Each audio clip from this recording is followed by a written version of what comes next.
जय श्री कृष्ण फ्रेंड्स। आज हम बात करेंगे कुंडली में उपस्थित कुछ ऐसे राजयोग के बारे में कि यदि ये राजयोग आपकी जन्म कुंडली में है तो आपका जो जीवन है वो राजा के समान बीतेगा ही और बीतेगा ही। तो आइए हम जानते हैं। पहले अपनी जन्म कुंडली लेकर बैठ जाइए तो हम उन विशिष्ट राजयोगों की चर्चा करेंगे। तो सबसे पहले हम बात करते हैं गज केसरी योग के बारे में कि गज केसरी योग होता क्या है। तो गज केसरी योग का मतलब है कि जन्म कुंडली में केंद्र में एक दूसरे से यदि चंद्र और गुरु उपस्थित रहते हैं तो इस राजयोग का निर्माण होता है, और यदि चंद्र और गुरु युति भी बनाते हैं तो भी इस राजयोग का निर्माण होता है। तो यदि आपकी जन्म कुंडली में गज केसरी योग है तो ऐसे व्यक्ति का जो जीवन है वो राजा के समान बीतेगा ही बीतेगा।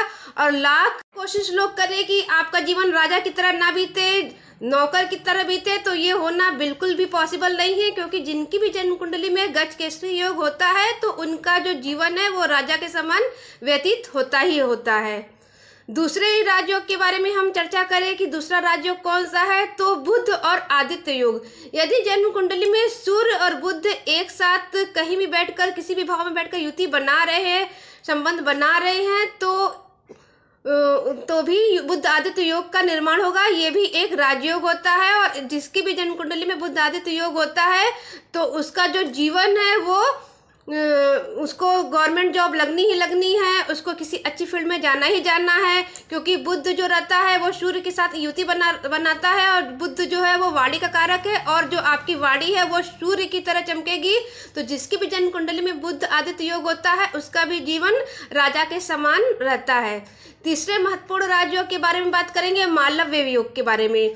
तो मालव्य योग जिसकी भी जन्म कुंडली में रहता है, यदि शुक्र जो होते हैं वो मीन राशि में उपस्थित रहकर केंद्र में रहे तो मालव्य नामक राजयोग का निर्माण होता है। तो जिनकी भी जन्म कुंडली में मालव्य योग है उसका भी जो जीवन है वो राजा के समान बीतेगा ही बीतेगा।